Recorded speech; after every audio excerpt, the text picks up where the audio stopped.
കാലവർഷത്തിൻ്റെ കുളിർമഴ പോലെ സുഖം പകരുന്ന കൃപയുടെ വഴികളുടെ ഇന്നത്തെ എപ്പിസോഡിലേക്ക് എല്ലാ ശാലോം TV പ്രേക്ഷകർക്കും സ്വാഗതം.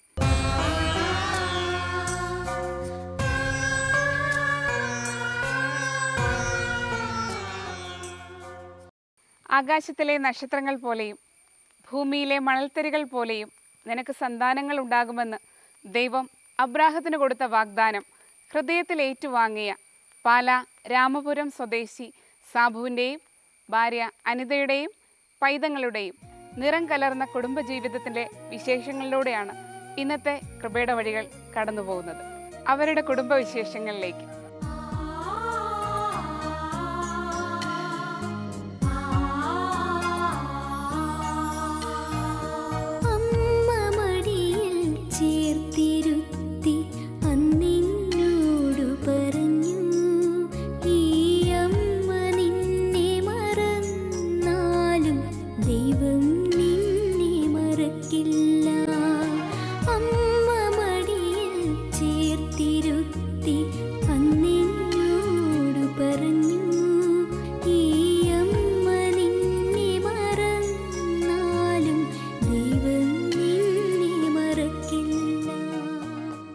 ഇന്നത്തെ പുതുതലമുറയോട്, പുതിയ കുടുംബങ്ങളോട് ഒത്തിരിയേറെ സന്ദേശങ്ങൾ പങ്കുവയ്ക്കുവാനുണ്ട് സാബു അനിത ദമ്പതികൾക്ക്. അവരുടെ വിശേഷങ്ങൾ, അവരുടെ പങ്കുവെക്കലുകൾ നമുക്ക് അവരിൽ നിന്ന് തന്നെ കേൾക്കാം. സാബു ചേട്ടാ, നിങ്ങളുടെ കുടുംബത്തെ ഒന്ന് പരിചയപ്പെടുത്താമോ?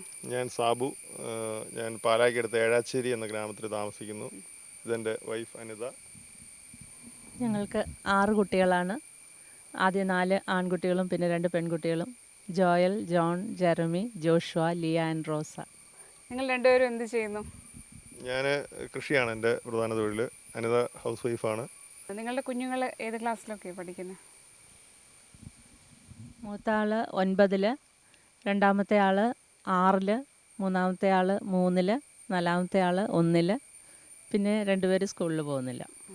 സാബു ചേട്ടാ, ഈ കൂടുതൽ കുഞ്ഞുങ്ങളെ സ്വീകരിക്കുക എന്നുള്ളത് വിവാഹത്തിൻ്റെ ആദ്യ നാളുകളിൽ നിങ്ങളെടുത്ത ഒരു തീരുമാനമായിരുന്നോ? അല്ല, അങ്ങനെ ആദ്യ നാളുകളിൽ അങ്ങനെ പ്രത്യേക തീരുമാനമൊന്നും എടുത്തുകൊണ്ടല്ല.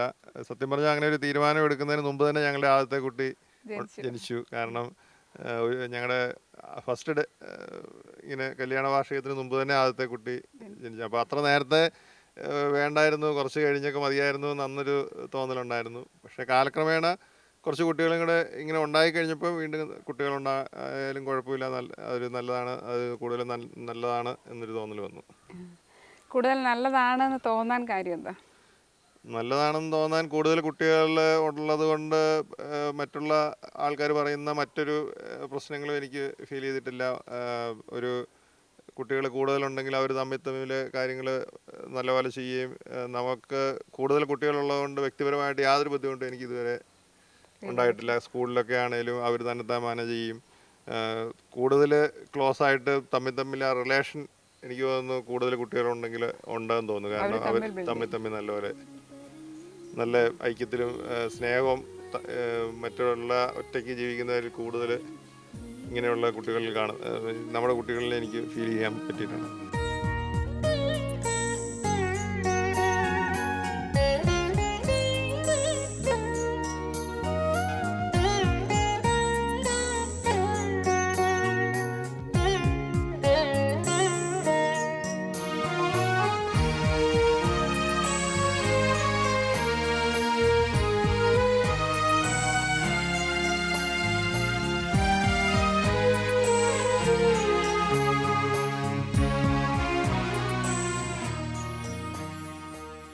ചേച്ചി, കൂടുതൽ കുഞ്ഞുങ്ങളെ പ്രസവിച്ച അമ്മ എന്ന നിലയ്ക്ക് എന്ത് തോന്നുന്നു? കൂടുതൽ കുഞ്ഞുങ്ങളൊരു അനുഗ്രഹമാണോ ഉണ്ടോ?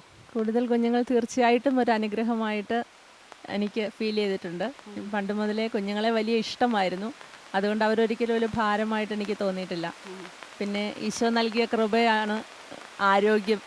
അത് ധാരാളമായിട്ട് ഈശോ തരുന്നുണ്ട്. അതുകൊണ്ട് ഇവരുടെ കാര്യങ്ങൾ നോക്കുന്നതിനോ മറ്റ് ജോലികൾ എടുക്കുന്നതിനോ ഒന്നും ഒരു ബുദ്ധിമുട്ടും എനിക്ക് ഇതുവരെ തോന്നിയിട്ടില്ല. സാബു ചേട്ടാ, കൂടുതൽ കുഞ്ഞുങ്ങളെ സ്വീകരിക്കുമ്പോൾ മക്കളുടെ ഭാവി, അവരെ വളർത്താനായിട്ട് വരുന്ന ജീവിത ചെലവുകൾ ഇതൊക്കെ കണക്കിലെടുക്കുമ്പോൾ അതൊരു സാമ്പത്തിക പ്രതിസന്ധി അല്ലെങ്കിൽ ബാധ്യത ഉണ്ടാക്കുമെന്ന് കരുതുന്നുണ്ടോ? അങ്ങനെ ഒരിക്കലും കരുതുന്നില്ല. കാരണം ഒന്നോ രണ്ടോ കുട്ടികളാണേലും അതിൽ കഴിഞ്ഞ് കൂടുതൽ കുട്ടികളുണ്ടാകുമ്പോൾ ഉണ്ടാകുന്ന ബാധ്യത എന്ന് പറയുന്നത് ഭയങ്കര ഒരു ബാധ്യതയായിട്ട് എനിക്കിതുവരെ അനുഭവപ്പെട്ടിട്ടില്ല. അല്ലാതെ കൂടുതൽ കുട്ടികൾ ഉണ്ടാകുന്നതുകൊണ്ട് സാമ്പത്തികമായിട്ട് പ്രതിസന്ധി ഉണ്ടാകുമെന്ന് എനിക്കൊരു വിചാരമില്ല. അത് ഒരു തെറ്റായ ധാരണയാണെന്നാണ് എനിക്ക് തോന്നുന്നത്. അപ്പോൾ സാമ്പത്തികമായി പിന്നോക്കം നിൽക്കുന്നവർക്കാണെങ്കിൽ ഇപ്പോൾ അവർ പറയുകയാണ് ഞങ്ങൾക്ക് സാമ്പത്തികമാണ് ഒരു പ്രശ്നം. പ്രശ്നമെന്ന് പറഞ്ഞാൽ അതിനെന്ത് മറുപടി കൊടുക്കാനുണ്ടാവും? കുട്ടികൾ കൂടുതലുണ്ടായതുകൊണ്ട് സാമ്പത്തികമായിട്ട് പ്രതിസന്ധി ഉണ്ടാകുമെന്ന് ഞാൻ കരുതുന്നില്ല. കാരണം ദൈവത്തിൻ്റെ രാജ്യം നീതി അന്വേഷിക്കുക, ബാക്കിയെല്ലാം കൂട്ടിച്ചേർക്കപ്പെടുമെന്നാണല്ലോ ദൈവം തന്നെ പറഞ്ഞിരിക്കുന്നത്. അതുകൊണ്ട് ചെറിയ കുടുംബമാണേലും അവരുടെ സാമ്പത്തിക അവസ്ഥയിൽ നിന്ന് പുരോഗതിയെ ദൈവം കൊണ്ടുവരുള്ളൂ. പുരോഗതിയിലേക്കാണ് നമ്മൾ നയിക്കുന്നത്. അതുവഴി നമ്മൾ ജീവിച്ചു വളർന്ന ഒരു ചുറ്റുപാടിൽ നിന്ന് താഴേക്ക് നമ്മൾ പോകേണ്ട ഒരു അവസ്ഥ കുട്ടികൾ കൂടുതലുണ്ടായതുകൊണ്ട് വരുമെന്ന് എനിക്കൊരു വിചാരമില്ല. ചേച്ചി, ഒന്നോ രണ്ടോ കുഞ്ഞുങ്ങളെ വളർത്താൻ തന്നെ മാതാപിതാക്കൾ ഏറെ കഷ്ടപ്പെടുന്നുവെന്ന് സാധാരണ കേൾക്കുന്ന ഒരു പരാതിയാണ്. ഈ 6 മക്കളെ വളർത്തുമ്പോൾ ചേച്ചിക്ക് അതൊരു കഷ്ടപ്പാടായി തോന്നിയോ അതോ എൻജോയ് ചെയ്താണോ ചെയ്യാറ് എല്ലാം? അത് കഷ്ടപ്പാടായിട്ട് ഒരിക്കലും എനിക്ക് തോന്നിയിട്ടില്ല. അവരുടെ ഒരുപാട് സഹകരണം പല കാര്യങ്ങളിലും എനിക്കുണ്ടാകാറുണ്ട്. മൂത്ത കുഞ്ഞുങ്ങൾ ഇളയവരെ നോക്കാനും അല്ലെങ്കിൽ എൻ്റെ അനുദിനമായ ജീവിതത്തിൻ്റെ ആവശ്യങ്ങളിൽ അവരൊത്തിരി സഹായം ചെയ്യാറുണ്ട്. പിന്നെ അവരുടെ കളിയും ചിരിയും കൊഞ്ചലും ഒക്കെ അതിൻ്റേതായ മാധുര്യമുള്ളത് കൊണ്ട് അതൊരിക്കലും ഒരു ഭാരമായിട്ട് തോന്നിയിട്ടില്ല.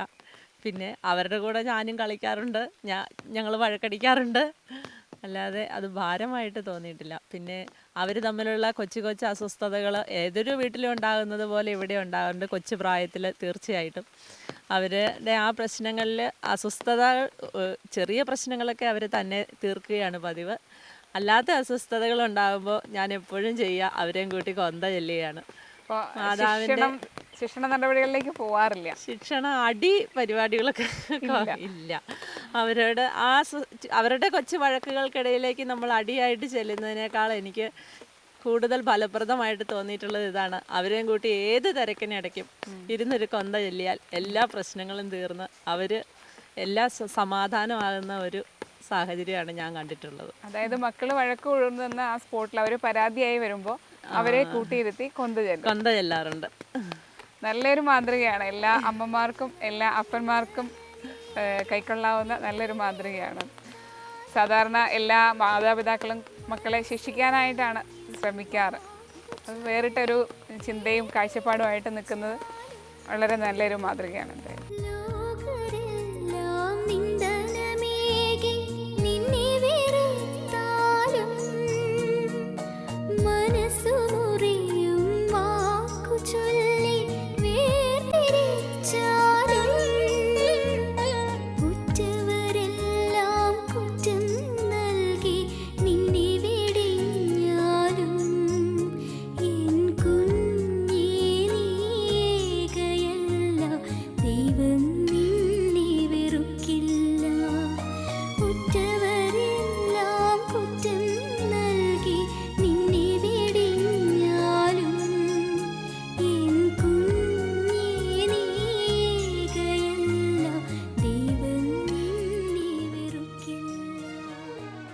കുഞ്ഞുങ്ങൾ വഴക്ക് കൂടുമ്പോൾ അവരെ കൂട്ടിയിരുത്തി പ്രാർത്ഥിക്കുമെന്ന് പറഞ്ഞല്ലോ. അപ്പോൾ നിങ്ങളുടെ അനുദിന ജീവിതത്തിലെ പ്രാർത്ഥനയെക്കുറിച്ചൊന്ന് പറയാമോ? എന്നും വൈകിട്ട് കുടുംബ പ്രാർത്ഥനയുണ്ട്. അതല്ലാതെ പിന്നെ രാവിലെ സ്കൂളിൽ പോകുന്നതിന് മുന്നേ അവർ പ്രാർത്ഥിച്ചിട്ടാണ് പോകുന്നത്. കുട്ടികൾ തന്നെ കിടക്കുന്നതിന് മുന്നേ പ്രാർത്ഥിക്കാറുണ്ട്.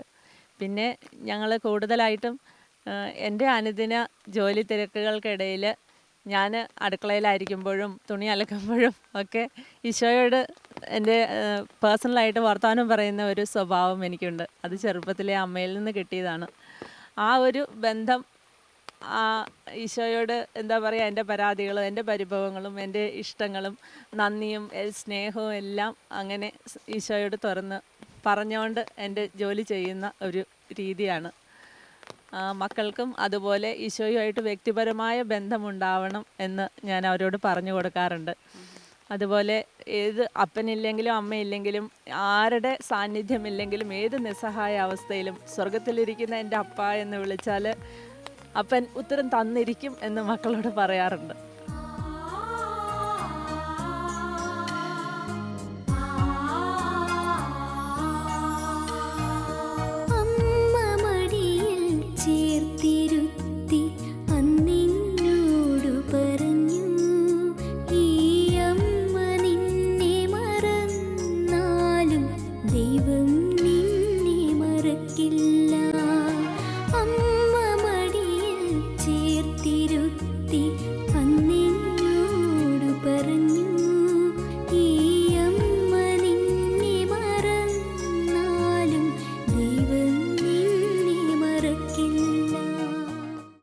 ഒരു അപ്പൻ്റെ പ്രാർത്ഥനാ ജീവിതം എങ്ങനെയായിരിക്കണമെന്നാണ് സാബു ചേട്ടൻ്റെ അഭിപ്രായം? ഞങ്ങൾ ഈ പറഞ്ഞ എല്ലാ കുടുംബ പ്രാർത്ഥനയിൽ ഞങ്ങൾ ഒരുമിച്ചാണ് പ്രാർത്ഥന. എല്ലാ ദിവസവും തന്നെ കുടുംബ പ്രാർത്ഥനയിൽ പങ്കെടുക്കാൻ ശ്രമിക്കും. അതിന് പുറമെ വ്യക്തിപരമായ പ്രാർത്ഥന എന്ന് പറഞ്ഞാൽ ഞങ്ങൾ രണ്ടുപേരും കിടക്കുന്നതിന് മുമ്പ് കുട്ടികളൊക്കെ ഉറങ്ങിക്കഴിഞ്ഞ് വ്യക്തിപരമായി ഞങ്ങൾക്ക് പ്രാർത്ഥനയ്ക്ക് സമയമുണ്ട്, ഞങ്ങളത് ചെയ്യാറുണ്ട്. സ്പെസിഫിക് ആയിട്ട് നമ്മൾ കുട്ടികൾ വിശുദ്ധരായിട്ട് ജീവിക്കണമെന്നുണ്ടെങ്കിൽ തീർച്ചയായിട്ടും അപ്പനും അമ്മയും അപ്പനെ വിശുദ്ധിയിലുള്ള ഒരു ജീവിതം നയിക്കണമെന്നുള്ളതും അവർക്ക് അതിന് കാരണമാണെന്നുണ്ടെങ്കിൽ മാതാപിതാക്കന്മാർക്ക് തീർച്ചയായിട്ടും കൂടുതൽ കുട്ടികളുള്ളത് കൊണ്ട് കൂടുതൽ ഉത്തരവാദിത്വം ഉണ്ടെന്നുള്ള ഒരു ഫീലിങ്സ് എനിക്ക് എൻ്റെ ഉള്ളിലുണ്ട്. അപ്പോൾ ആ ഒരു ബോധ്യത്തോടെയാണ് പ്രാർത്ഥിക്കാറ്. തീർച്ചയായിട്ടും അതെ, കൂടുതൽ കുട്ടികളുള്ളതുകൊണ്ട് കൂടുതൽ ഒരു ഉത്തരവാദിത്വം നമ്മൾ വഹിക്കുന്നുണ്ട് എന്ന് കൂടുതൽ കുട്ടികളുള്ളത് ഉണ്ടായിക്കഴിഞ്ഞപ്പോൾ എനിക്ക് ഫീൽ ചെയ്തിട്ടുണ്ട്. അതനുസരിച്ച് ഇനിയിപ്പം നമ്മൾ ഓരോ കുട്ടികളുണ്ടായി കഴിയുമ്പോഴും പ്രായത്തിൻ്റെ കൂടുതൽ കൊണ്ടും നമ്മൾ ഒരു പക്വതയിലേക്ക് പോകുന്നത് കൊണ്ടാണോ ദൈവത്തിലേക്ക് കൂടുതൽ അടുക്കുന്നത് കൊണ്ടാണോ എന്തൊക്കെയോ കാരണങ്ങൾ കൊണ്ട് നമുക്ക് പഴയ രീതിയിലേക്ക് ഇനി ജീവിക്കാൻ പറ്റില്ല. നമ്മൾ അതനുസരിച്ച് കൂടുതൽ വിശുദ്ധിയിലേക്ക് പോകണം, അതിന് ശ്രമിക്കാറുണ്ട്, അതിനുവേണ്ടി പ്രാർത്ഥിക്കാറുണ്ട്. അപ്പോൾ മാതാപിതാക്കളുടെ വിശുദ്ധ ജീവിതമാണ് മക്കളെ വിശുദ്ധിയിലേക്ക് നയിക്കേണ്ടത് എന്നാണ് സാബുചേട്ടൻ പറയുന്നത്. തീർച്ചയായിട്ടും മാതാപിതാക്കൾക്ക് വിശുദ്ധിയില്ലെങ്കിൽ മക്കൾക്ക് മാത്രം വിശുദ്ധി ഉണ്ടാകണോ എന്ന് നമ്മൾ ആഗ്രഹിച്ചിട്ട് കാര്യമില്ല.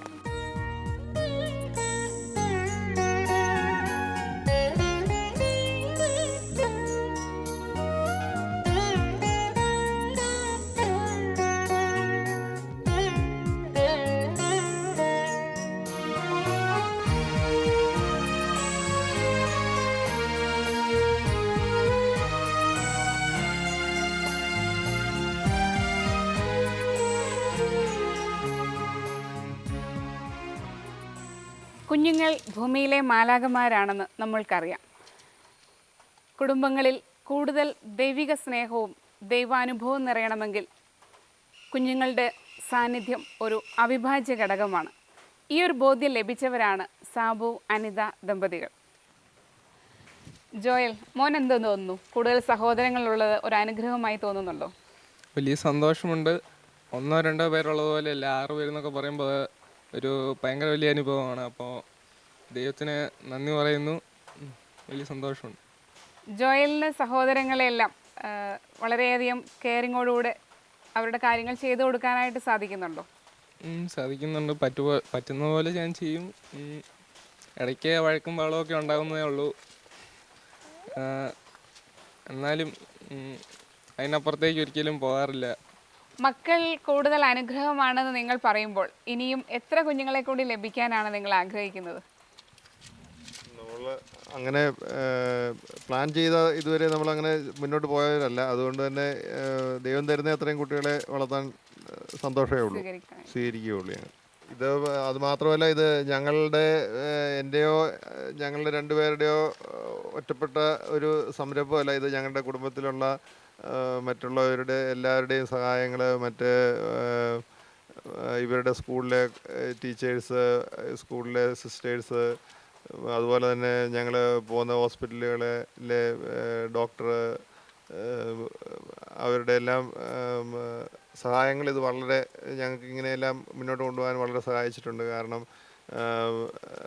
പ്രത്യേകിച്ച് ഞങ്ങൾ പോകുന്ന കടങ്ങൂർ ഹോസ്പിറ്റലിലെ സിസ്റ്റർ മേരി മാഴ്സിലസ്, അവർ ഓരോ പ്രാവശ്യം ഞങ്ങളെ വളരെ സന്തോഷത്തോടെ സ്വാഗതം ചെയ്യാറുണ്ട്. ചെല്ലുമ്പോൾ തന്നെ അവിടെ ഡെലിവറിക്ക് ചെല്ലുകയാണേലും അനിതയോടൊപ്പം എന്നെ വിളിച്ചകത്ത് കൊണ്ടുപോയി വളരെ പ്രയർഫുള്ളായിട്ട് ഒരു നല്ലൊരു പ്രത്യേക അനുഭവം ഉണ്ട് അവിടെ. കാരണം അവരുടെ സിസ്റ്റർ എല്ലാവരുടെയും കൂടെ പ്രാർത്ഥനയും അതോടൊപ്പം പിന്നെ പാട്ട്, പിന്നെ ഉടനെ കുട്ടി ഉണ്ടായി കഴിഞ്ഞാൽ തന്നെ അവർ പള്ളി കൊണ്ടുപോയി പ്രാർത്ഥിക്കാനും എല്ലാ സിസ്റ്റർ വളരെ നിർദ്ദേശങ്ങൾ തരാറുണ്ട്. അത് അങ്ങനെയെല്ലാ ഒരു അനുഭവം ഉള്ളത് കൊണ്ടാണ് ഞങ്ങളെ കൊണ്ട് ഇത് പറ്റുന്നതെന്ന് പ്രത്യേകം പറയാതിരിക്കാൻ പറ്റില്ല. അതിനെക്കുറിച്ച് കൂടുതലായിട്ട് പറയാൻ സാധിക്കുന്നത് ചേച്ചിക്കായിരിക്കും തോന്നുന്നു. പ്രസവ കാലഘട്ടവും കൂടുതൽ കെയർ കിട്ടിയതും ആരൊക്കെ സഹായിച്ചു, അതിനെക്കുറിച്ചൊക്കെ ഒന്ന് പറയാമോ? ഈശോയുടെ പ്രത്യേകമായ സഹായം അവിടെ എല്ലാം എൻ്റെ കൂടെ ഉണ്ടായിരുന്നു. മാതാവിൻ്റെ അനുഗ്രഹം ഓരോ നിമിഷവും ഈ കുഞ്ഞുങ്ങളെ വളർത്തുന്ന കാര്യത്തിൽ എപ്പോഴും ഞാൻ എപ്പോഴും പറയും, മാതാവ് പണ്ട് ഈശോയുടെ നാട്ടിലായിരുന്നപ്പോൾ ചെയ്ത എല്ലാ പണിയും അതിനപ്പുറവും ഇപ്പോൾ എൻ്റെ കൂടെ ഈ വീട്ടിൽ ചെയ്യാറുണ്ട്. അടുക്കളയിലെ കാര്യങ്ങളും കുഞ്ഞുങ്ങളെ നോക്കുന്നതും എല്ലാം ഒരുമിച്ച് കൊണ്ടുപോകുന്നിടത്ത് മാതാവിൻ്റെയും സകല വിശുദ്ധരുടെയും സാന്നിധ്യവും സഹായവും ഒക്കെ അനുഭവിക്കാറുണ്ട്. അതുപോലെ എനിക്കിപ്പോഴും തോന്നിയിട്ടുണ്ട്, ഈശോയും സാബുവും കൂടെ ഉണ്ടെങ്കിൽ 6 അല്ല 12 മക്കളെ വളർത്താനും ബുദ്ധിമുട്ടുണ്ടെന്ന് എനിക്ക് തോന്നുന്നില്ല. അത്രയേറെ എല്ലാ കാര്യത്തിലും സാബു സഹായിക്കാറുണ്ട്. പിന്നെ ഈ വീട്ടിലെ എൻ്റെ മാതാപിതാക്കളും എൻ്റെ വീട്ടിലെ എൻ്റെ സഹോദരങ്ങളും എല്ലാം ഞങ്ങളുടെ ഈ ഒരു ആശയത്തോട് ഒത്തിരി യോജിക്കുകയും അവരുടെ സഹായവും സഹകരണവും ഒത്തിരി ലഭിക്കുകയും ചെയ്യാറുണ്ട്. ആരും ഞങ്ങളെ ഇതുവരെ തളർത്തുന്ന രീതിയിലൊന്നും പറഞ്ഞിട്ടില്ല.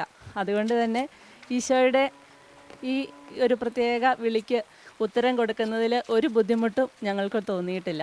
കൂടുതൽ കുഞ്ഞുങ്ങൾക്ക് ജന്മം നൽകുക എന്നത് ദൈവത്തിൻ്റെ ഒരു പ്രത്യേക വിളിയാണെന്ന് നിങ്ങൾ കരുതുന്നുണ്ടല്ലേ? തീർച്ചയായിട്ടും ഉണ്ട്. കാരണം മാതാപിതാക്കൾ ദൈവത്തിൻ്റെ ആ സൃഷ്ടികർമ്മത്തിൽ പങ്കുകാരാകുന്നു എന്നുള്ളത് ദൈവത്തിൻ്റെ ഒരു തീരുമാനമാണ്. അതിനോട് എല്ലാ മാതാപിതാക്കളും പങ്കുചേരേണ്ടതാണ്. നിങ്ങൾ അതിനോട് യോജിച്ചതുകൊണ്ട്, ആ ഒരു തീരുമാനത്തെ നിങ്ങളുടെ ഹൃദയത്തിൽ സ്വീകരിച്ചതുകൊണ്ട് ദൈവം നിങ്ങളെ ഒത്തിരിയേറെ അനുഗ്രഹിക്കട്ടെ എന്ന് പ്രാർത്ഥിക്കുന്നു.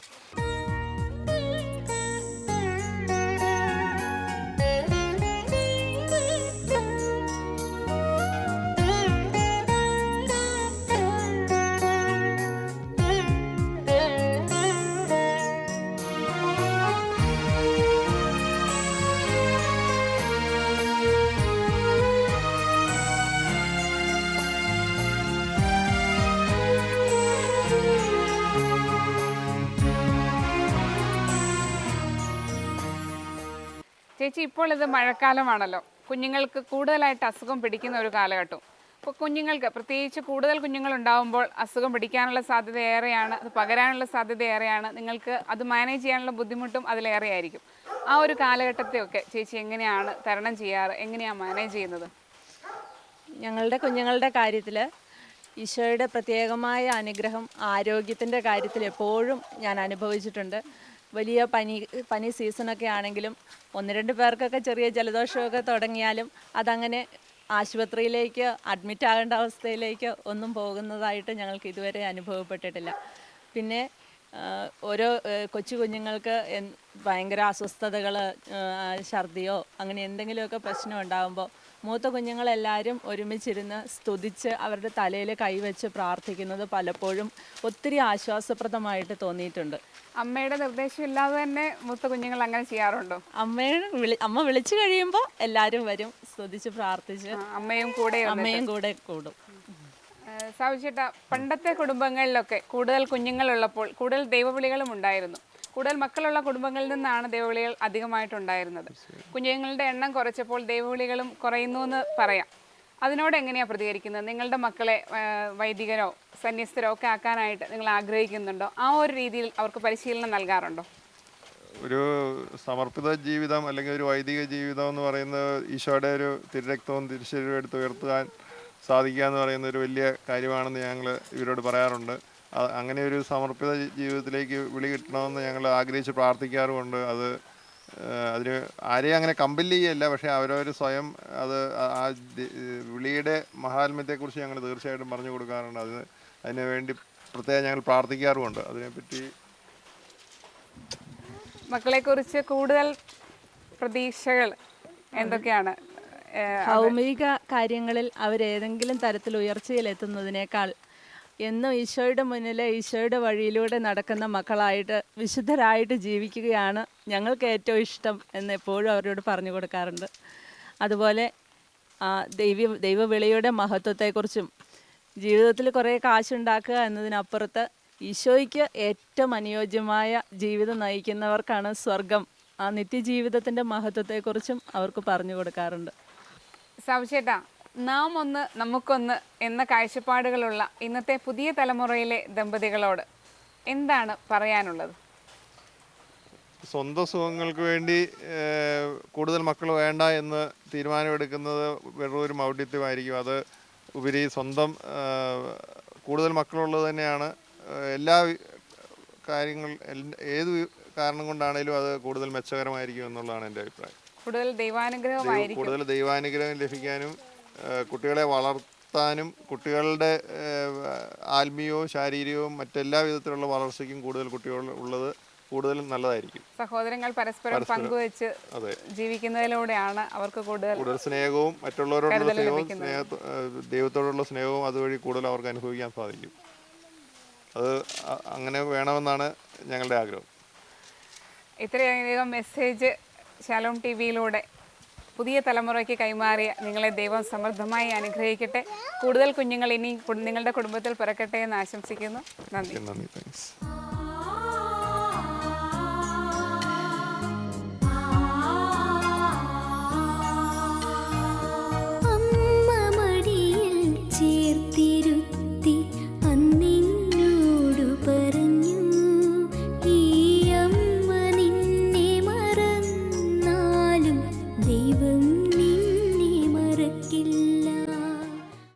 മക്കൾ ദൈവത്തിൻ്റെ ദാനമാണ്, ഉദരഫലം ഒരു സമ്മാനവും. ദൈവത്തിൻ്റെ അനുഗ്രഹമായ കുഞ്ഞുങ്ങളെ ഇരുകൈകളും നീട്ടി സ്വീകരിക്കുകയും അവരെ ദൈവോന്മുഖരായി വളർത്താൻ വളരെ പ്രത്യേകിച്ച് അവരുടെ ശിക്ഷണ നടപടികളിൽ പോലും വേറിട്ട വഴികളിലൂടെ സഞ്ചരിക്കുകയും ചെയ്ത ഈ ദമ്പതികളുടെ മാതൃക അനേകം ദമ്പതികൾക്ക് പ്രചോദനമാകട്ടെ എന്ന് പ്രാർത്ഥിച്ചുകൊണ്ട് ഇന്നത്തെ കൃപയുടെ വഴികൾ ഇവിടെ പൂർണ്ണമാകുന്നു. നന്ദി.